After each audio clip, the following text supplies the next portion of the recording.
Hello दोस्तों, मैं Mahesh Kushwaha Kevin class में आपका बहुत बहुत स्वागत है। जैसे कि हमने पिछली वीडियो में देखा था, दिल्ली सल्तनत का जो अंतिम शासक था वो था इब्राहिम लोदी। ठीक है, लोदी वंश का इब्राहिम लोदी, उसको हराया था बाबर ने। बाबर ने पहली पानीपत की जो लड़ाई थी उसमें हराया था। उसके बाद से ही हमारा मुगल साम्राज्य की शुरुआत हुई। तो बात करते हैं मुगल साम्राज्य कब से इसके स्टार्टिंग हुई, कब से कब तक चला। तो आइए हम देखते हैं सबसे पहले मुगल के बारे में। मुगल काल जो था 1526 ईस्वी में स्टार्ट हुआ था। वो किसने किया था? बाबर ने किया था। अभी बाबर के बारे में भी देखेंगे। और 1707, तो दोस्तों ये 1526 से लेकर 1707 तक का जो काल था, इसमें बहुत से अच्छे मुगल जो राजा हुए वो उन्होंने राज किया। जैसे कि बात करें बाबर, बाबर के बाद हुमायूं, फिर अकबर, अकबर के बाद आए जहांगीर, फिर शाहजहां, फिर औरंगजेब। तो औरंगजेब तक का जो शासनकाल था वो मुगल काल के लिए बहुत अच्छा शासनकाल था। उसके बाद से जो मुगल साम्राज्य था वो थोड़ा दबता गया और नए नए राज्यों का उदय होने लगा। जैसे कि मराठा लोग आने लगे, ठीक है, सिख लोग, तो ये राज्यों का उदय होने लगा था और मुगल शासन दबने लगा था। तो 1707 तक का जो काल था औरंगजेब तक, वो बहुत ही मुगल काल बहुत ही अच्छा माना जाता है। उसके बाद जो 1707 से लेकर, कब से? 1707 से लेकर 1857, ठीक है, 1857 की क्रांति तक, ठीक है, जब बहादुर शाह जफर द्वितीय जिसके राजा थे उसी के नेतृत्व में क्रांति हुई थी, उसकी भी चर्चा हम आगे करेंगे। तो यहाँ पर भी बहादुर शाह जफर, अकबर टू और बहादुर शाह जफर सेकंड द्वितीय इसकी बात करें तो उनके राज थे। तो इस काल को बोल दिया जाता है उत्तर मुगल काल। ठीक है, बाद का जो मुगल काल 1707 से लेकर 1857 तक। तो दोस्तों सबसे पहले हम बात करते हैं यहाँ पर बाबर की, जिसने इस मुगल काल की, मुगल साम्राज्य की स्थापना की। तो इसके संस्थापक कौन थे? बाबर थे। तो बावन का पहले थोड़ा सा जीवन परिचय लेते हैं, उसके बाद ये भारत में कब एंटर हुए, कब आया, कैसे क्या, तो उसकी हम चर्चा करते हैं। तो सबसे पहले हम बात करें जो बाबर का जो जन्म स्थान है, बाबर का जो जन्म स्थान है वो फरगाना में हुआ था। अब जो पाकिस्तान में आता है, अफगानिस्तान में, ठीक है, फरगाना, ठीक है, फरगाना। फरगाना कहाँ? उज्बेकिस्तान में। फरगाना का उज्बेकिस्तान में, ये मध्य एशिया में पड़ता है। वहां पर इसका जन्म हुआ था सन 1483 ईस्वी में, 1483 ईस्वी में। और ये बहुत ही ज्यादा कुशल था, बहुत ही ज्यादा कुशल था, विद्वान भी था। लगभग 11 साल की उम्र में ही ये गद्दी पर बैठ गया था। तो 11 साल की, 1483 में इसका जन्म हुआ था। और जो गद्दी पर बैठने में इसकी जो सहायता की थी वो इसकी दादी, कौन थी? इसकी दादी थी दौलत एहसान बेगम। ठीक है, दौलत एहसान बेगम, दौलत एहसान बेगम इसकी दादी थी। इसी ने ही बाबर की मदद की थी फरगाना की गद्दी पर बैठने के लिए। ठीक है, तो फरगाना की गद्दी पर ये बैठा 1494 ईस्वी में, वहां का शासक बन गया 11 साल की मात्र उम्र में ही। वह समरकंद को भी जीतना चाहता था, समरकंद जगह है उसको भी जीतने का ये प्रयास करता रहा।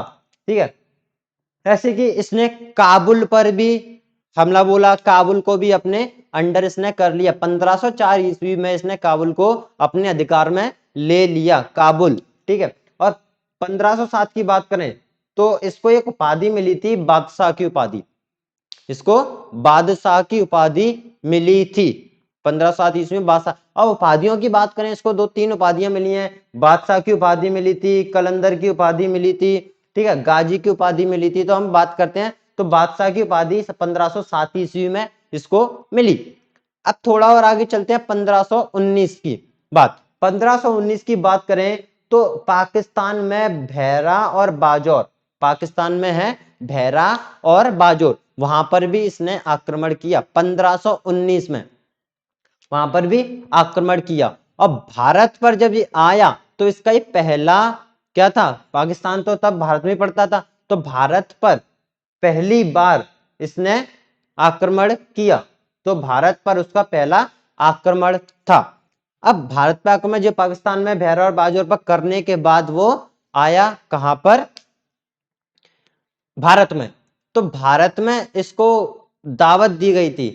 इब्राहिम लोदी के जो चाचा थे आलम खां, उन्होंने इसको न्योता दिया, मतलब वो किया कि आओ भारत में और लड़ो। तो आलम खान ने इसको बाबर को न्योता दिया, आओ। तो बाबर जब भारत आया तो इसने लड़ाई की पानीपत में, और बताया जाता है पहली बार पूरे लड़ाई में भारत में पहली बार बारूद का यूज किसने किया था, बारूद का जो उपयोग किया था वो बाबर ने ही किया था। तोपों का, बहुत अच्छी अच्छी तोपों का उपयोग किया था, किसके खिलाफ, इब्राहिम लोदी के खिलाफ। ठीक है, तो दोस्तों यहाँ पर बात करें जो लड़ाई हुई थी बाबर की इब्राहिम लोदी से, वो कब लड़ाई हुई थी, 1526 ईस्वी में। 1526 ईस्वी में लड़ाई हुई थी पानीपत में। पानीपत का पहला युद्ध बोला जाता है। तो पानीपत का पहला युद्ध किसके बीच में हुआ था, इब्राहिम लोदी और बाबर के बीच हुआ था। इस टाइम बाबर ने तोपों का यूज किया, मतलब बारूद का बहुत अच्छा उपयोग किया। और माना जाता है कि जो इब्राहिम लोदी की जो सेना थी वो बहुत ज्यादा थी, किसके कंपेयर में, बाबर के कंपेयर में। लेकिन बाबर ने जो आसपास जब आ रहा था भारत में, तो आसपास के राजाओं ने इसकी मदद कर दी थी, इसके पास को सेना भी मिल गई थी। तो इसने अच्छा अपना मतलब उपयोग किया बारूदों का। ठीक है, तो इसके टाइम पे तोप खाने का प्रयोग हुआ था, बता रहा हूं, तोप खाने का प्रयोग हुआ था। इसके में दो ऐसे तोपची थे जो तोप चलाते थे, एक था अली और एक था मुस्तफा। अली और मुस्तफा दो ऐसे तोपची थे जो अच्छी तोप चलाना जानते थे, अली और मुस्तफा। तुगलमा पद्धति और अस्मानी पद्धति, तुगलमा पद्धति, ये ठीक है पद्धति होती है, आप ध्यान रख लेना, तुगलमा पद्धति और अस्मानी पद्धति, इसका प्रयोग किया था, इसका प्रयोग किया था लड़ने में। लड़ाई में 1526 की लड़ाई हो रही थी, तब दो पद्धति का इसने यूज किया था, तुगलमा पद्धति और अस्मानी पद्धति का। अगर हम बात करें आगे इस युद्ध के पश्चात, ठीक है, इस युद्ध के पश्चात बाबर ने एक बात बोली थी, काबुल की गरीबी और नहीं। मतलब पहले क्या काबुल में गरीबी थी, ठीक है, ऐसा इसका मानना था। और इसको पता था कि जब भारत को पहले जानते थे कि भारत के पास बहुत माल था, जैसे कि तैमूर का युद्ध हुआ था, तो तैमूर क्या ले गया, यहाँ से धन दौलत लूट के ले गया, और यहाँ से जो अच्छे अच्छे कारीगर थे उनको भी ले गया था। तो ये बाबर के माइंड में बैठी रही कि यहाँ पे बहुत ज्यादा दौलत है और इंडिया से दौलत लेके आएंगे, और बहुत सारे जो साहित्यकार होते हैं मतलब कारीगर वो भी लेके आएंगे।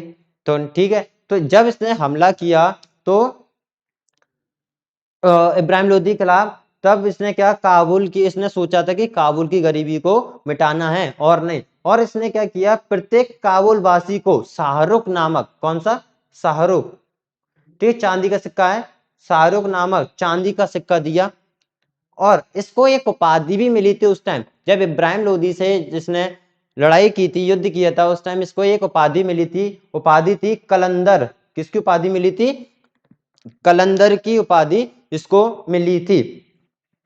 ठीक है, कलंदर के रूप में ये प्रसिद्ध हो गया था। तो दोस्तों ये थोड़ी सी बात हो गई 1526 में जब इब्राहिम लोदी से इसकी लड़ाई हुई थी। अगर हम बात करें आगे 1527 में, जैसे कि हम जानते हैं कि बाबर ने भारत में बड़े बड़े 4 युद्ध लड़े थे, 1526 में, 1527 में, 1528 में, 1529 में। हर एक साल में इसने युद्ध लड़ी और चारों युद्धों को ये जीता था। तो 1526 की तो बात हो गई, बाबर और इब्राहिम लोदी के खिलाफ इसने युद्ध किया, जीत गया। अब दूसरी बात आती है 1527 ईस्वी में। 1527 ईस्वी में इसने खानवा का युद्ध के नाम से फेमस है, खानवा। ठीक है, खानवा का युद्ध राणा सांगा और बाबर के बीच हुआ। 1527 में खानवा का युद्ध राणा सांगा और बाबर के युद्ध हुआ था। अब राणा सांगा जब था ना, तो राणा सांगा सोच रहा था कि उस टाइम पे कि ये केवल जब आते हैं और लूट लाट के चले जाते हैं, तो इसने सोचा कि जब ये आ रहा है तो इब्राहिम लोदी को हरा देगा दिल्ली में, तो मैं राज कर सकता हूं दिल्ली में। ठीक है, तो इसने ये सोचा था कि अब या तो इब्राहिम लोदी हार जाएगा या फिर कमजोर पड़ जाएगा, जिससे हम इसको बाद में हरा सकते हैं। लेकिन बाबर ने जब हमला किया तो इनका इरादा क्या हो गया, यहीं बसने का, कि अब यहीं बसना है, यहीं बसना है। तब फिर राणा सांगा भी क्या करे, तो राणा सांगा के पास कुछ ऑप्शन नहीं था आगे दिल्ली हथियाने का, तो उसने इसके साथ युद्ध छेड़ दिया, बाबर के साथ। तब राणा सांगा ने बाबर के साथ युद्ध किया और खानवा का युद्ध बोला जाता है, खानवा जगह है और खानवा का युद्ध बोला जाता है, उत्तर प्रदेश के आसपास पड़ता है। तो यहाँ पे मैदान में, तो यहाँ पे युद्ध हुआ, तो यहाँ पर भी क्या हुआ, ये राणा सांगा को हार का सामना देखना पड़ा। तब बाबर को, तब इसी युद्ध में जब बाबर जीता था, तो इसी युद्ध में उसको गाजी की उपाधि मिली थी। किसकी? गाजी। किसकी उपाधि मिली थी? गाजी की उपाधि इसको मिली थी। खानवा के युद्ध में बाबर और राणा सांगा के बीच में जब युद्ध हुआ तो गाजी की उपाधि इसको मिली थी। अगर हम बात करें अगला युद्ध 1528 ईस्वी में, तो 1528 ईस्वी में जो युद्ध हुआ था वो हुआ था बाबर और मेदिनी राय के बीच में। 1528 में बाबर और मेदिनी राय के बीच में युद्ध हुआ था। इस युद्ध को जाना जाता है चंदेरी के युद्ध के नाम से। किसके नाम से? चंदेरी का युद्ध। चंदेरी का युद्ध किसके बीच में हुआ था? बाबर और मेदिनी राय के बीच में 1528 ईस्वी में हुआ था। अगर हम और आगे बात करें 1529 में, 1529 का जो युद्ध था घाघरा का युद्ध, घाघरा युद्ध के नाम से जाना जाता है। और ये हुआ था बाबर तथा अफगान, अफगानी कौन? जो पश्चिम में जो अफगानी रहते थे, पश्चिमी अफगानी के साथ बाबर का युद्ध हुआ। पश्चिमी अफगानी और बाबर के साथ घाघरा का युद्ध हुआ 1529 ईस्वी में। तो बाबर ने यहाँ पर 4 युद्ध लड़े और चारों युद्ध में इसने जीत हासिल की और एक अच्छा शक्तिशाली साम्राज्य इसने स्थापित कर लिया। ठीक है दोस्तों, अब यहाँ पे अगर बात करें 1530 में बाबर की मृत्यु हो गई। ठीक है, केवल 4 साल ही यहाँ पे आया, 4 साल में ही इसने सब कुछ जीत जात के एक बड़ा सा राज्य बना लिया और तब इसकी मृत्यु हो गई। और बताया जाता है जब ये काबुल लौट रहा था तो रास्ते में इसकी मृत्यु हो गई थी, रास्ते में ही मर गया था। ठीक है, और इसकी जो खास बात क्या है, इनके टाइम पे क्या क्या चीजें लिखी गई हैं, तो बाबर ने एक खुद की तुजुक ए बाबरी, तुजुक ए बाबरी जिसको बाबरनामा कहते हैं, तुजुक ए बाबरी जिसको बाबरनामा कहते हैं, ये लिखी। और ये कौन सी लैंग्वेज में थी, कौन सी भाषा में थी? ये थी तुर्क भाषा में, क्योंकि हम जानते हैं जो बाबर था ना, वो बाबर तुर्की था, तुर्की। ठीक है, तुर्क से आया हुआ माना जाता है, तुर्की था। और ये मुसलमान था। कौन सा मुसलमान था? ये सुन्नी मुसलमान था। ठीक है, सुन्नी मुसलमान, क्योंकि मुस्लिम सम्राट 2 भागों में बट गया था, शिया और सुन्नी। तो ये बाबर जो था वो सुन्नी संप्रदाय का था। ठीक है, सुन्नी, तुर्की था, तुर्की सरदार तथा सुन्नी मुसलमान था। और जिसकी जो बाबरनामा लिखी गई वो तुर्क में लिखी गई, चगताई तुर्क, चगताई तुर्क में लिखी गई थी। बाद में इसी किताब को कन्वर्ट कर दिया गया फारसी भाषा में, फारसी भाषा में अकबर के टाइम पे, अकबर के टाइम पे अब्दुल रहीम खान खाना, अब्दुल रहीम खान खाना, अब्दुल रहीम खान खाना ने इसी बाबरनामा को अकबर के समय में अनुवाद कर दिया फारसी भाषा में, फारसी भाषा में अनुवाद कर दिया। और आर्स्कीन एवं लीडेन, ये भी क्या है? फारसी अनुवाद है। आर्स्कीन एवं लीडेन ये भी फारसी अनुवाद है। और अगर अंग्रेजी की बात करें तो अंग्रेजी में किसने अनुवाद किया था? तो पावेत दी कार्टले, पावेत दी कार्टले, ये अंग्रेजी भाषा में अनुवाद। ठीक है दोस्तों, अगर हम बात करें इसमें भारत की राजनीतिक, ये बाबरनामा है और ये चीजें एक लिखी हैं फारसी में, अंग्रेजी में अनुवाद। तो इसमें भारत की जो राजनीतिक, आर्थिक, सामाजिक और धार्मिक स्थिति का वर्णन किया गया है कि कैसी क्या राजनीति थी, कैसे क्या धर्म था, सामाजिक व्यवस्था कैसी थी, आर्थिक व्यवस्था कैसी थी, इसका वर्णन पूरा इसमें किया गया है। ठीक है, और 2 हिंदू राजाओं का उल्लेख भी किया है। 2 हिंदू राजा कौन कौन से? पहला तो है कृष्ण देव राय, पहला कौन सा है? कृष्ण देव राय, कृष्ण देव राय। और दूसरे राणा सांगा, बहुत ही, राणा सांगा बहुत शक्तिशाली माना जाता था। तो कृष्ण देव राय और राणा सांगा के जो हिंदू राजा थे इनके बारे में वर्णन किया गया है। तो कृष्ण देव राय था ना जो भारत का सबसे शक्तिशाली क्या माना जाता था? शासक बताया जाता था। और जो राणा सांगा है इसमें शौर्य की प्रशंसा करता है। ठीक है, राणा सांगा जो है इसके शौर्य की प्रशंसा करता है। अगर हम बात करें कि 5 मुस्लिम राज्यों का उल्लेख किया गया है इस किताब में, 5 मुस्लिम राज्यों का उल्लेख किया गया। कौन कौन से राज्य थे वो? तो वो थे एक दिल्ली, यहाँ पे बाबर ने अपना स्थायित्व जमाया, बंगाल, गुजरात, मालवा और बहमनी। दिल्ली, बंगाल, गुजरात मालवा और बहमनी। तो ये 5 राज्य थे, इसके बारे में इसमें उल्लेख किया गया है। ये बाबरनामा के बारे में बात कर रहा हूं, ठीक है। और भारत की 3 अभिशाप बताया। भारत की 3 अभिशाप क्या थी? देखो, जब ये बाबर आया था तो यहाँ पर गर्मी बहुत थी, तो वहां के सैनिक जो थे उनके, वो रुक भी नहीं पा रहे थे। आंधी, गर्मी, तो उनको मौसम का कुछ समझ में नहीं आया कि क्या है, तो बीमार भी हो रहे थे। तो लू चल रही थी, आंधी, गर्मी, तो इस चीज से वो बड़ा परेशान थे। अभिशाप इसलिए बोला जाता है कि लू, आंधी, गर्मी से वो बहुत ज्यादा परेशान थे। भारत को कारीगरों का देश बताया। जैसा कि मैंने पहले बताया था कि जब भारत में तैमूर ने आक्रमण किया था, उस टाइम पे धन दौलत तो लूट के ले ही गया, और साथ साथ अच्छे अच्छे जो साहित्यकार थे, अच्छे अच्छे जो कारीगर थे, उनको भी क्या किया, साथ में ले गया था। तो भारत को कारीगरों का देश बताया गया है, और भारत की आर्थिक रूप से समृद्ध बताया। समृद्ध, जैसे मैंने बताया था, भारत एक फलता फूलता देश था, ठीक है, पहले, अभी भी है, ठीक है। तो अच्छा देश था, तो आर्थिक स्थिति इसकी बहुत ज्यादा स्ट्रांग थी, अच्छे अच्छे राजाओं ने यहाँ राज किया, बहुत ज्यादा पैसा था, ठीक है। तो ये समृद्ध बताया कि आर्थिक रूप से। आम को फलों का राजा बोला गया है इसमें। गंगा नदी का भी उल्लेख किया गया है, ठीक है, गंगा नदी का भी इसमें उल्लेख किया गया है। और फारसी चित्रकार, फारसी एक चित्रकार थे बिहजाद। कौन? बिहजाद, ठीक है। फारसी के एक चित्रकार थे, चित्र करने वाले फारसी भाषा में, ठीक है, फारस के। तो वो चित्रकार थे जिनका नाम था बिहजाद। क्या नाम था? बिहजाद, ठीक है। उसका भी उल्लेख इसमें किया गया है। तो दोस्तों, ये रहा बाबर के बारे में कुछ महत्वपूर्ण बात है। आप चाहे तो यहाँ इसका पूरा स्क्रीनशॉट ले सकते हो, और एक इंपॉर्टेंट जो फैक्ट है बाबर के बारे में, उसको पढ़ सकते हो एक बार। अगर आप एक बार देखोगे तो आपको वैसे ही याद हो जाएगा। अब जो हम चलने वाले हैं बाबर के बारे में, अब बात आती है हुमायूं की, उसके बाद अकबर की बात करेंगे। तो दोस्तों, आप इसका स्क्रीनशॉट ले लीजिए।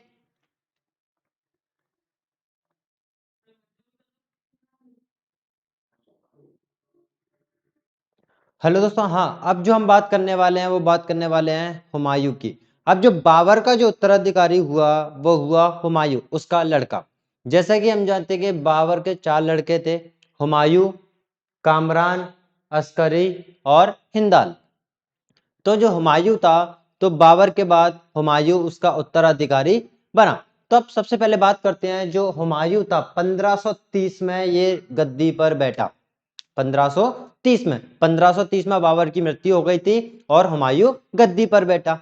तो 1530 से 1556 जो आप देख रहे हो, तो इसने 1530 से 1556 तक लगातार शासन नहीं किया।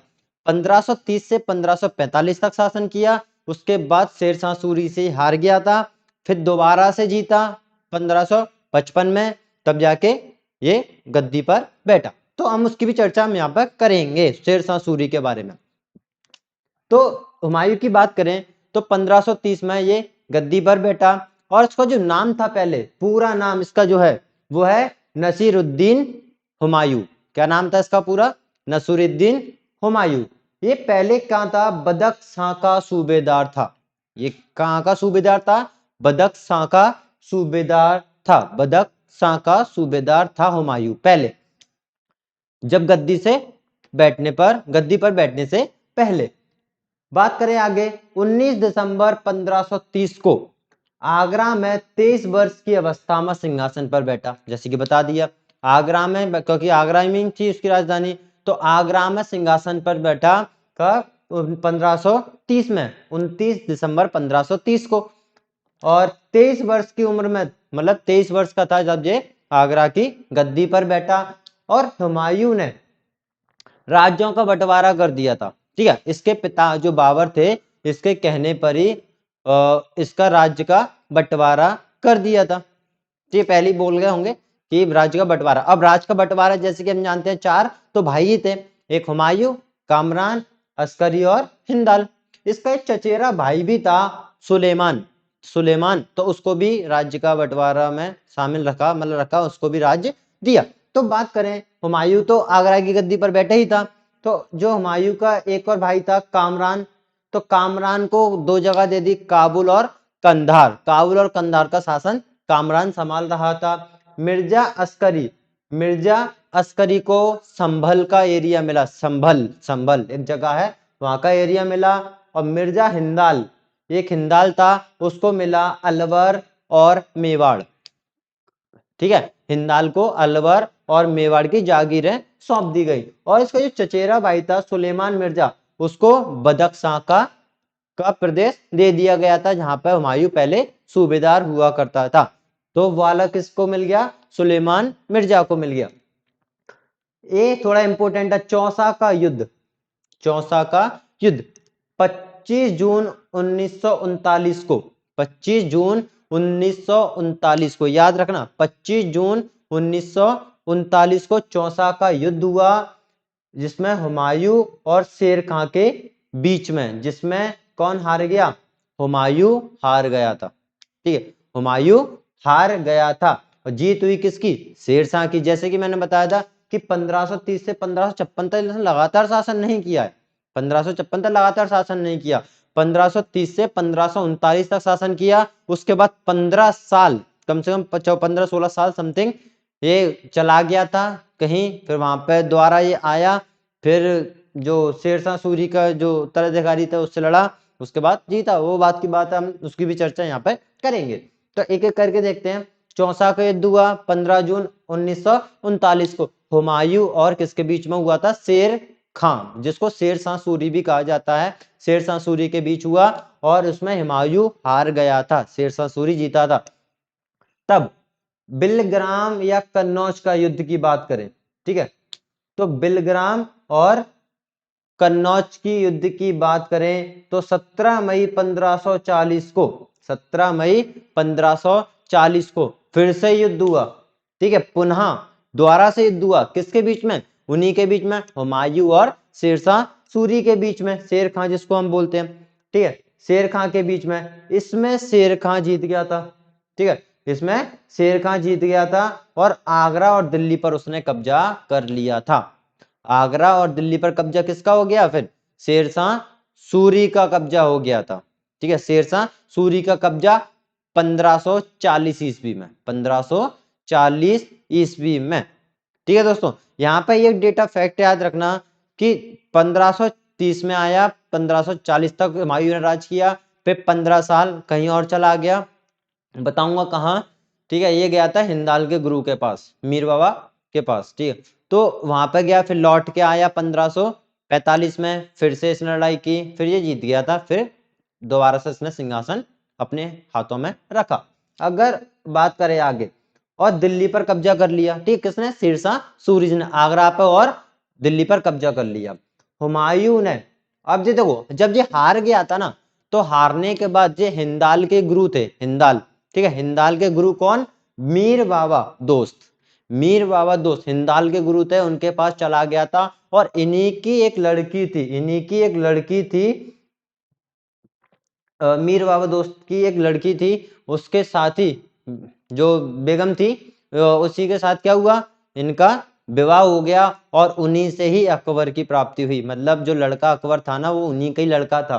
ठीक है, और ये जो मीर बाबा दोस्त थे ना, ये फारसवासी सिया मुसलमान थे। ठीक है, सिया, सिया और सुन्नी तो होते हैं, सिया थे। हुमायूं ने पंजाब के शासक सिकंदर को पराजित किया। पंजाब में शासन चल रहा था सिकंदर का, सिकंदर का, तो सिकंदर को पराजित किया किसने? हुमायूं ने। और पुनः दिल्ली पर बैठ गया सन 1555 में, बताया ना, 1555 में पुनः दिल्ली पर बैठ गया। और सिकंदर जो था, सिकंदर सूर, वो शेरशाह सूरी का कोई उत्तराधिकारी था, उसको परास्त करके, और वो कौन बैठ गया? हुमायूं वापस दिल्ली पर इसने कब्जा कर लिया 1555 में। तो 15 साल का ड्यूरेशन था, 15 साल ये बाहर रहा था, 1540 तक था। 1540 में जब हारा तो 1555 तक ये बाहर रहा, और 1555 से फिर इसने शासन संभाला। एक साल के लिए शासन किया। 1556 में तो इसकी मृत्यु ही हो गई थी, लिखा है ना 1556 में। बताया जाता है कि सीढ़ियों से गिरकर इसकी मृत्यु हो गई थी। हुमायूं द्वारा लड़े गए 4 युद्ध बहुत फेमस, एक देवरा का युद्ध 1531 में लड़ा, एक चौसा का युद्ध, एक बिलग्राम या फिर कन्नौज का युद्ध, और एक सरहिंद का युद्ध। ठीक है, बेलगाम कन्नौज के युद्ध में हुमायूं हार गया था और शेरशाह सूरी जीत गया था और उसने आगरा और दिल्ली पर कब्जा कर लिया था। तो ये हो गया दोस्तों थोड़ा सा हुमायूं के बारे में। और बात करते हैं आगे हुमायूं का और क्या महत्वपूर्ण फैक्ट है। तो 1 जनवरी 1556 में, जैसे कि मैंने अभी थोड़ी देर पहले बताया था, 1 जनवरी 1556 ईस्वी को सीढ़ियों से गिरने के कारण हुमायूं की मृत्यु हो गई थी। सीढ़ियों से गिर गया था, इसकी मृत्यु हो गई थी। और एक पुस्तक लिखी है हुमायूं नामा, एक पुस्तक है हुमायूं नामा, जिसमें हुमायूं के बारे में पूरा वर्णन किया गया है। तो हुमायूं नामा की जो रचना की थी वो किसने की थी? गुलबदन बेगम ने। गुलबदन बेगम ने हुमायूं नामा पुस्तक की रचना की। तो दोस्तों ये थोड़ा फैक्ट थे, थोड़े थोड़े फैक्ट थे हुमायूं के बारे में, जो इंपॉर्टेंट फैक्ट थे हमने वो ले लिए। अगर हम बात करें आगे कि इसी के काल में जो इसे हराया किसने था, बिन्नौर का जो बिलग्राम का और कन्नौज के युद्ध में शेरशाह सूरी ने। तो शेरशाह सूरी के बारे में थोड़ी सी और चर्चा यहाँ कर लेते हैं। तो शेरशाह सूरी जो थे 1540 ईस्वी में आए, जब किसको हराया था? हुमायूं को हराया था। और इन्होंने 1545 तक राज किया। ठीक है, 1545 तक ये मर गए थे, 1545 में ही। ठीक है, एक मतलब लड़ाई में मर गए थे, एक उसका कुछ अस्त्र चलाते टाइम, ठीक है, आग्नेय शास्त्र चलाते टाइम। अब बताऊंगा, आगे भी बता दूंगा आपको। तो शेरशाह जो सूरी थे, तो ये सूर साम्राज्य के थे। पहली बात तो शेरशाह ये सूर साम्राज्य के थे, इसलिए सूरी इनको बोल देते हैं। वैसे इनका नाम क्या था? शेर खां था। और बताया जाता है कि शेर खां जो थे ये मतलब इनका नाम था शेर खां, तो इनको उपाधि बाद में मिली थी। ये बताया जाता है कि एक ही बार में इन्होंने शेर को मार डाला था। एक ही बार में मतलब एक ही तलवार का वार किया था और शेर को मार डाला था। तब से ही इनको क्या बोल दिया? शेर खां। ठीक है, तो आगे देखेंगे उसको। तो सूर साम्राज्य का जो संस्थापक था वो अफगान वंशीय शेरशाह सूरी था। शेरशाह सूरी था। बचपन का नाम इसका फरीद खां था, पूछ लिया जाता है। फरीद खां किसका नाम? शेरशाह सूरी का नाम था। बचपन में ही इसने क्या किया? एक शेर को बताया था, इसलिए भी बताया था कि फरीद खां ही था तब इसका नाम। तो इसने एक शेर को मार दिया था, शेर को एक ही बार में मार दिया था और उसी के बाद इसका नाम पड़ गया शेर खां। पहले फरीद खां था, उसके बाद शेर खां इसका नाम पड़ गया था। इसके पिता थे हसन खां। इसके पिता कौन थे? हसन खां, जो कि जौनपुर राज्य के अंतर्गत एक केवल सासाराम के एक जमींदार थे। जौनपुर एक राज्य पड़ता है, उसी के अंदर एक सासाराम जगह है। जौनपुर में एक सासाराम जगह है, वहां पर ही क्या थे? एक जमींदार थे। किसके पिताजी? ये शेरशाह सूरी के। उनका नाम था हसन खां। अफगान शासक, अफगान शासक कौन? मोहम्मद बहार खां लोहानी।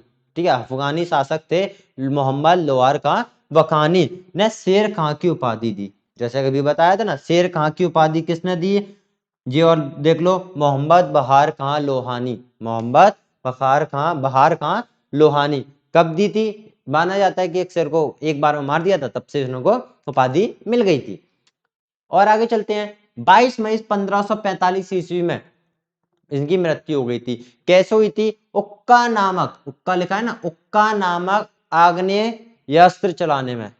ठीक है, आग्नेय अस्त्र एक अस्त्र है, आग्नेय अस्त्र, उसको चलाने में इसकी मृत्यु हो गई थी। ठीक है, बीमार हो गया था और इसी टाइम पे इसकी मृत्यु हो गई थी। शेरशाह का मकबरा, शेरशाह का मकबरा कहां पर है? जहां पर इनके पिताजी जमींदार थे, सासाराम में। सासाराम में ही शेरशाह का मकबरा है। और इन्होंने और क्या बनवाया? रोहतासगढ़ का किला किसने बनवाया? शेरशाह सूरी ने बनवाया। किलाए कोहना, ये दिल्ली में पड़ता है, किलाए कोहना मस्जिद। किलाए कोहना मस्जिद दिल्ली में पड़ती है, ये भी किसने बनवाई? शेरशाह सूरी ने बनवाई।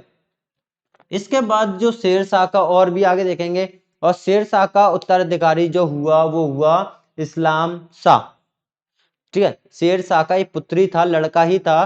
कौन नाम था उसका? इस्लाम शाह। वो इसका उत्तराधिकारी हुआ। कबूलियत एवं पट्टा प्रथा की शुरुआत भी शेरशाह सूरी ने ही की थी। किसकी? कबूलियत और पट्टा प्रथा। कबूलियत और पट्टा प्रथा की शुरुआत शेरशाह सूरी ने ही की थी। और शेरशाह ने एक किला बनवाया था। ठीक है, शेरशाह ने रोहतासगढ़ के दुर्ग, रोहतासगढ़ का दुर्ग का मतलब होता है किला, ठीक है, रोहतासगढ़ के दुर्ग एवं कन्नौज के स्थान पर शेरसूर शेरसूर नामक नगर बसाया। ठीक है, तो शेरशाह ने एक तो रोहतासगढ़ का दुर्ग एवं कन्नौज के स्थान पर क्या बनाया, शेरसूर बनाया नामक एक जगह है, शेर नामक नगर बसाया, शेरसूर नामक नगर, कहां पर, कन्नौज के स्थान पर शेरसूर नामक नगर बसाया। और रोहतासगढ़ का जो दुर्ग है, किला है, वो भी उसने ही, शेरशाह ने बनवाया। 1541 ईस्वी में 1541 ईस्वी में पाटलिपुत्र को पटना के नाम से पुनः स्थापित किया। ठीक है, पाटलिपुत्र नाम था, फिर से दोबारा से इसका नाम पटना रख दिया किसने, शेरशाह सूरी ने 1541 ईस्वी में। और सबसे मेन बात, grand trunk road, grand trunk road, GT road बहुत बड़ी रोड है, ठीक है, ग्रैंड ट्रंक रोड की जो मरम्मत करवाई थी वो शेरशाह सूरी ने ही करवाई थी। ग्रैंड ट्रंक रोड, ठीक है, पंजाब से होते हुए भी जाती है, तो grand trunk road, GT road जिसको हम बोलते हैं, इसकी भी किसने करवाई थी, शेरशाह सूरी ने इसकी मरम्मत करवाई थी। और डाक प्रथा का जो प्रचलन हुआ, ठीक है, डाक प्रथा, डाकिया जो आते हैं इधर से उधर चिट्ठी ले जाना, तो डाक प्रथा का जो प्रचलन था वो शेरशाह सूरी ने ही आरंभ किया। तो दोस्तों ये हो गया हमारा हुमायूं के बारे में और शेरशाह सूरी के बारे में, क्योंकि दोनों ही आपस में थे ना, क्योंकि हुमायूं के बाद शेरशाह सूरी आए, फिर शेरशाह सूरी के उत्तराधिकारियों ने थोड़ा सा राज किया, उसके बाद कौन आ गया, ये आ गए, फिर से हुमायूं आ गया था। ठीक है, तो इन्हीं का ही एक उत्तराधिकारी कौन था, सिकंदर सूर, तो उसी को हरा के हुमायूं ने फिर से दिल्ली पर शासन करना चालू कर दिया। तो दोस्तों ये हो गया हमारे दो। अब इसके बाद जो हम पढ़ने वाले हैं वो लेंगे अकबर के बारे में। ठीक है, अकबर के बारे में फिर देखते हैं आगे क्या करना है, फिर अगले वीडियो में, क्योंकि ये वीडियो बहुत लंबी खींची जाएगी, इसलिए हम आगे के टॉपिक नेक्स्ट वीडियो में कवर करेंगे। तो आज हम थोड़ा इसके में देख लेते हैं, इसके बाद हम अकबर का स्टार्ट करते हैं। तो दोस्तों आप इसका एक बार स्क्रीनशॉट ले लीजिए, फिर हम आगे बढ़ते हैं।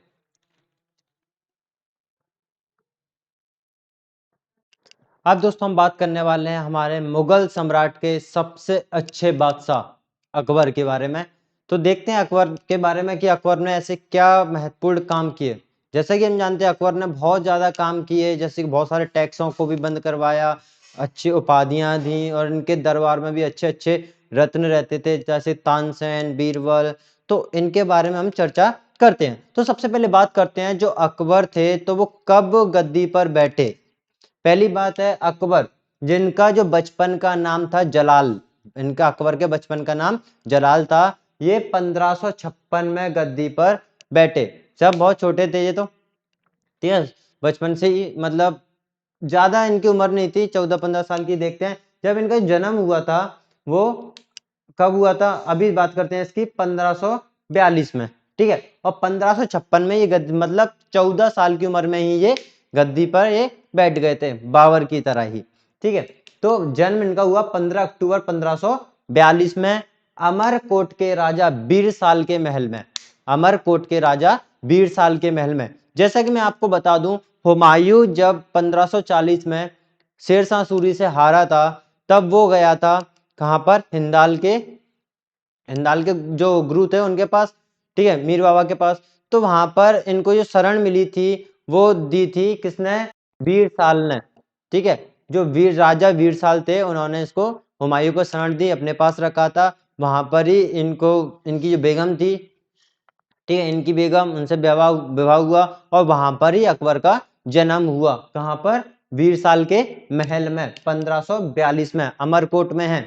ठीक है, इनका जब राज्याभिषेक की बात करें तो इनका राज्याभिषेक 1556 में, जैसे कि मैं बता चुका हूं, तो 14 फरवरी 1556 में इनका राज्याभिषेक हुआ, पंजाब के कालानौर में, पंजाब में पड़ता है कालानौर, वहां पर इनका राज्याभिषेक हुआ। इनको उपाधि, कौन सी उपाधि से ये सिंहासन पर बैठे, ठीक है, किस नाम से, कौन सी उपाधि के साथ ये सिंहासन पर सत्तारूढ़ हुए, तो जलालुद्दीन मोहम्मद अकबर बादशाही गाजी, जलालुद्दीन मोहम्मद अकबर बादशाही गाजी की उपाधि के साथ ये अपनी गद्दी पर विराजमान हुए। और इनके बात करें, जब तो ये तो छोटे थे, ठीक है। इनका जो नेतृत्व संभाला, इनका जो काम पूरा संभाला, वो संभाला बैरम खान है। किसने?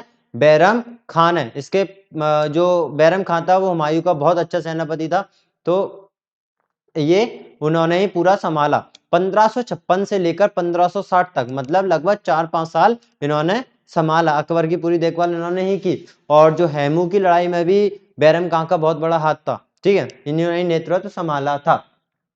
तो बैरम खान, जिनको खानी बाबा के नाम से जाना जाता है, तो ये कौन से धर्म के थे? सिया मतावलंबी थे। सिया मतावलंबी थे। 1556 से 1560 तक इन्होंने पूरा संभाला। पानीपत का जब दूसरी लड़ाई हुई थी, किसके? अकबर और हैमू के बीच में। अकबर और हैमू के बीच में 1556 में ही लड़ाई हुई थी। 1556 में ही पानीपत में दूसरी लड़ाई हुई थी। पहली लड़ाई किसके साथ हुई थी? बाबर के साथ, इब्राहिम लोदी के साथ। दूसरी लड़ाई अकबर और हैमू के बीच में हुई थी। अकबर जब हैमू के बीच में जो लड़ाई हुई थी, उसमें किसने साथ दिया था? बैरम खान ने, और अकबर इसमें जीत गया था। अकबर को जीत का सामना करना पड़ा था। अगर हम आगे बात करें हल्दी घाटी का युद्ध, हल्दी घाटी का युद्ध 18 जून 1576 में, 18 जून 1576 में अकबर और महाराणा प्रताप के बीच में हुआ। किसके बीच में? अकबर और महाराणा प्रताप के बीच में हुआ। और जब इसका जो नेतृत्व संभाल रहे थे, वो थे मानसिंह और आसफ खां। ठीक है, मानसिंह और आसफ खां जो सेना का नेतृत्व संभाल रहे थे। और जो मानसिंह थे, वो थे अकबर के सेनापति। ठीक है, अकबर के सेनापति कौन? मानसिंह थे। और सबसे महत्वपूर्ण बात, दीन इलाही धर्म, जो दीन इलाही है, वो धर्म किसने शुरुआत की थी? उसकी अकबर ने ही शुरुआत की थी। और बता दूं, दीन इलाही धर्म में जो सबसे पहला हिंदू जो जुड़ा था और आखिरी जो हिंदू जुड़ा था, वो कौन जुड़ा था? बीरबल। ठीक है, पहला और आखिरी हिंदू कौन था? बीरबल। तो ये आ गया दीन इलाही धर्म का प्रधान अकबर था। अब प्रसिद्ध संगीतकार, जैसे कि मैं बता दूं, प्रसिद्ध जो संगीतकार कौन? तानसेन। प्रसिद्ध संगीतकार तानसेन। ठीक है, तो तानसेन, जिसका नाम क्या था? रामतनु पांडे। जिसका नाम था रामतनु पांडे, वो इसी के दरबार में था, अकबर के दरबार में था। ठीक है, आगे बात करें चित्रकार, इनमें कौन कौन से अच्छे अच्छे दरबार में चित्रकार थे? तो अब्दुल समद। अब्दुल समद बहुत ही प्रसिद्ध चित्रकार थे। ठीक है, दसवंत और बसावन नाम के चित्रकार अकबर के दरबार में रहते थे। प्रमुख गायक की बात करें, जो प्रमुख गायक, जैसे तानसेन अभी थोड़ी देर पहले बताया था, तो तानसेन प्रमुख गायक थे। बाज बहादुर प्रमुख गायक थे इनके। बाबा रामदास और बेजू बाबरा, आपने सुना होगा बेजू बाबरा का नाम, तानसेन का नाम। ठीक है, बाबा रामदास का नाम सुना होगा, और बाज बहादुर, ये प्रमुख गायक थे किसके दरबार के? अकबर के दरबार के। अगर मैं बात करूं समकालीन प्रसिद्ध सूफी जो संत थे अकबर के, जो समकालीन, अकबर के समकालीन जो प्रसिद्ध सूफी संत कौन थे? सलीम चिश्ती। सलीम चिश्ती का शायद आपने नाम सुना होगा, वो अकबर के ही समकालीन थे, बहुत अच्छे सूफी संत थे। इनकी जो अकबर की मृत्यु की बात करें, तो अकबर की मृत्यु हो गई थी 16 अक्टूबर 1605 में। ठीक है, 16 अक्टूबर 1605 में। तो देखो, जन्म 15 अक्टूबर और मरण 16 अक्टूबर। ठीक है, लेकिन साल यहाँ पर 1542 है, ये 1605 है। इनकी जो मृत्यु हुई थी, वो हुई थी सिकंदरा हो गई थी, और सिकंदरा में, जो कि आगरा के पास पड़ता है, सिकंदरा, वहां पर इनको दफना दिया गया था। ठीक है दोस्तों, बात करते हैं आगे महत्वपूर्ण कृतियां कौन क्या क्या हैं इनकी। तो इनकी महत्वपूर्ण कृतियां की बात करें, तो हुमायूं का मकबरा, मतलब इनके पिताजी, इनके जो फादर थे हुमायूं, उन्हीं का मकबरा किसने इसने बनवाया? अकबर ने। कहां पर? दिल्ली में। अगर और आगे बात करें आगरा का लाल किला, ठीक है, ये दिल्ली का लाल किला की बात नहीं कर रहा हूं, दिल्ली का लाल किला अभी बताऊं किसने बनवाया था, आगे शाहजहां की आएगी तब। तब आगरा का जो लाल किला, वो अकबर ने ही बनवाया था। बहुत सारी चीजें बनवाई। फतेहपुर सीकरी में शाही महल, फतेहपुर सीकरी में भी शाही महल किसने बनवाया? अकबर ने बनवाया।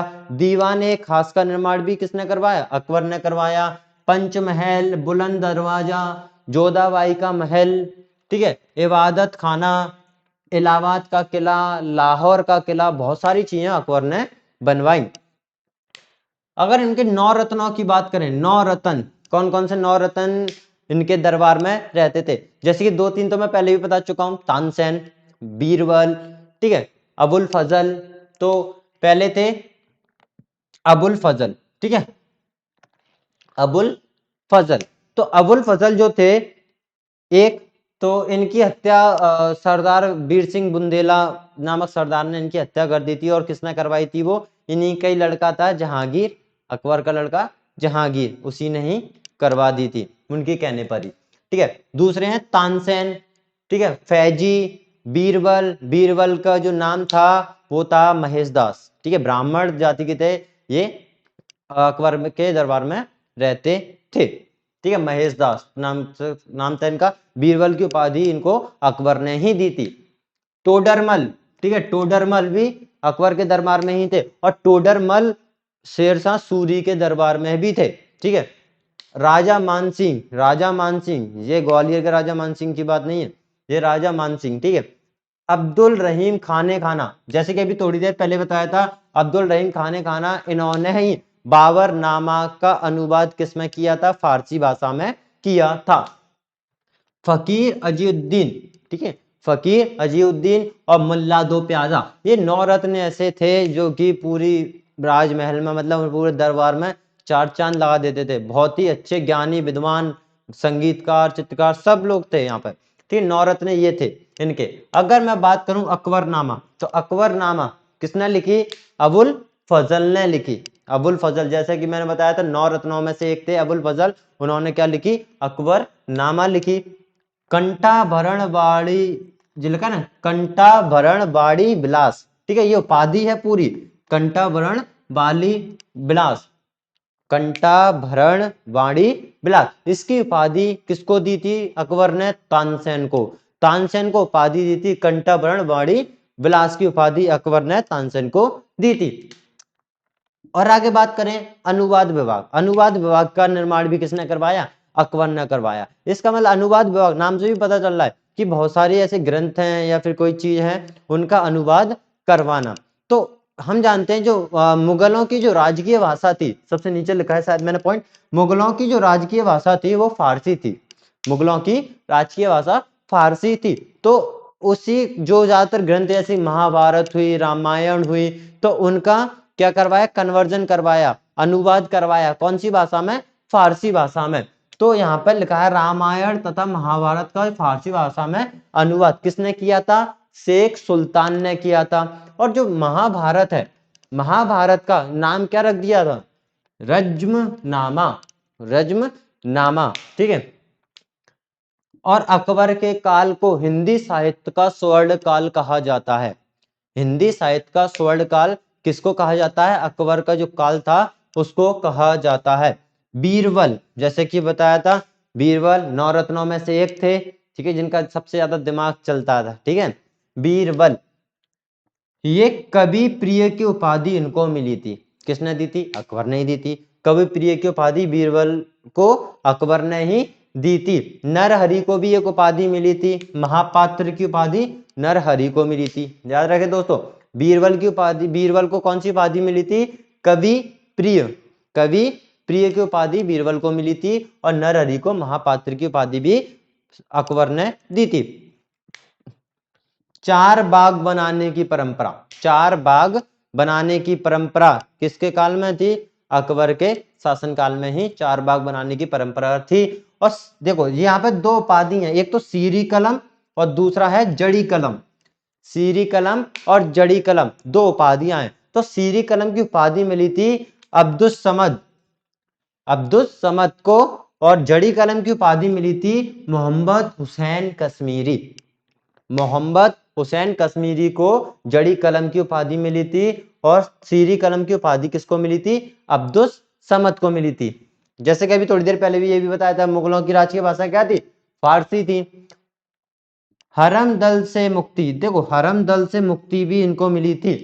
अकबर ने अपने आप को हरम दल से मुक्ति दिलवा दी थी, फ्री कर दिया था। और इन्होंने बहुत सारी जैसे कि टैक्स वगैरह होते थे, जैसे सबसे बड़ा काम जजिया कर, जजिया कर इन्होंने ही बंद करवाया था अकबर ने, ठीक है, बाद में चालू कर दिया था औरंगजेब के टाइम पे इन्होंने बंद करवा दिया था। अब जो जजिया कर था वो क्या होता है? जैसे कि बताया था मैंने पिछली वीडियो में भी, जजिया कर वो होता है जो कि गैर मुसलमान लोग जो होते हैं उन पर लगने वाला जजिया कर क्या होता है? गैर मुसलमानों पर लगने वाला राजनीतिक और धार्मिक टैक्स, उसको क्या बोलते हैं? ये जजिया कर बोलते हैं। ठीक है दोस्तों, ठीक है, आगे चलते हैं। जैसे कि मैं बता रहा हूं कि इन्होंने बहुत सारे टैक्स भी बंद करवाए, जैसे कि बात करें और जजिया टैक्स बंद करवाया, दास प्रथा का जो अंत था, दास प्रथा का जो अंत वो इन्हीं ने ही करवाया। अकबर को हरम दल से मुक्ति मिली थी, ठीक है, और तीर्थ यात्रा कर समाप्त कर दिया था, तीर्थ यात्रा पर जो टैक्स लगता था वो भी इन्होंने समाप्त कर दिया था। फतेहपुर सीकरी की स्थापना एवं राजधानी का आगरा से फतेहपुर सीकरी में स्थानांतरण कर लेना अकबर ने ही करवाया था। देखो थोड़ी चीजें मैं बोल रहा हूं, मैंने इसमें लिखी नहीं है, ठीक है, तो आप लिख सकते हो जो फतेहपुर सीकरी का निर्माण किसने करवाया? अकबर ने करवाया, और अपनी राजधानी आगरा से लेकर फतेहपुर सीकरी में ले गया। ठीक है, और ऐसे मैंने बताया था इबादत खाना, ठीक है, यहाँ पे बताया था इबादत खाना बनवाया था। तो इबादत खाने में सभी धर्मों के लोग, इबादत खाने में सभी धर्मों के लोग प्रवेश की अनुमति थी, कोई से भी धर्म के लोग इबादत खाने में जा सकते थे। ठीक है, और दीन इलाही की स्थापना बता दिया, दीन इलाही जिसमें कोई धर्म का नहीं था, हिंदू मुस्लिम कोई भी हो, कोई फर्क नहीं पड़ता, इन्होंने खुद के धर्म की एक स्थापना करी, और इसमें लोग भी जुड़े, शायद 17-18 लोग इसमें जुड़े भी थे। ठीक है, तो सबसे पहले जो हिंदू थे जो जुड़े वो बीरबली थे, बताया था इनका नाम महेश दास था, और ये ब्राह्मण परिवार के थे। अगर और बात करें राजधानी लाहौर, और उन्होंने राजधानी को लाहौर भी स्थानांतरित किया।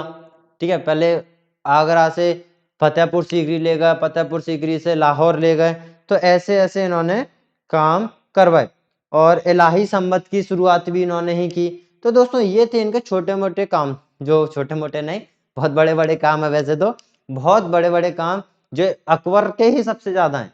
ठीक है, और बहुत अच्छे अच्छे काम करवाए। पूरे मुगल शासन के सबसे अच्छे जो शासक माने जाते थे वो कौन है? अकबर ही है। ठीक है, सबसे अच्छे शासक अकबर ही है। इन्होंने बहुत अच्छे अच्छे काम करवाए। इन्होंने किसी को मतलब ये नहीं समझा कि मुस्लिम अलग हिंदू अलग, ठीक है, किसी को अलग नहीं समझा, सबको एक समान मानकर इन्होंने शासन किया, और तकरीबन 49 साल इन्होंने शासन किया। कितना? 49 ईयर्स। इतना औरंगजेब ने भी किया, लेकिन उनके तो फिर बात ही निराली है, पढ़ेंगे उनके बारे में भी। ठीक है, तो इनके काम बहुत ही ज्यादा अच्छे थे, तो ऐसे ऐसे इन्होंने काम किए। ठीक है, वैसे इन्होंने बहुत सारे युद्ध भी लड़े हैं, समथिंग 18-19 ज्यादा युद्ध लड़े हैं, और जीत भी हासिल हुई है। तो सभी युद्धों के बारे में इतना पढ़ने का कोई ज्यादा जरूरत भी नहीं है, जो इम्पोर्टेंट हमने देख लिए, जैसे कि अपना हो गया हल्दी घाटी का युद्ध, पानीपत का युद्ध, ये थोड़े महत्वपूर्ण थे। ठीक है, तो दोस्तों ये हो गया हमारा आज का पूरा एंड। अब जो हम अगली वीडियो में डिस्कस करेंगे उसमें देखेंगे जहांगीर के बारे में, शाहजहां के बारे में, औरंगजेब के बारे में, और हमारे जो मराठा लोग हैं वो आएंगे, उनके बारे में देखेंगे, तो वो अगली वीडियो में देखेंगे। तो दोस्तों मैं आपसे विदा लेता हूँ। इस चैनल को लाइक शेयर सब्सक्राइब करना मत भूलिए, और बेल आइकन पर जरूर क्लिक कर दिए, जिससे हमारे नोटिफिकेशन आपको टाइम टू टाइम मिलते रहें। थैंक यू दोस्तों, बाय। आप एक बार इसका स्क्रीनशॉट ले सकते हो।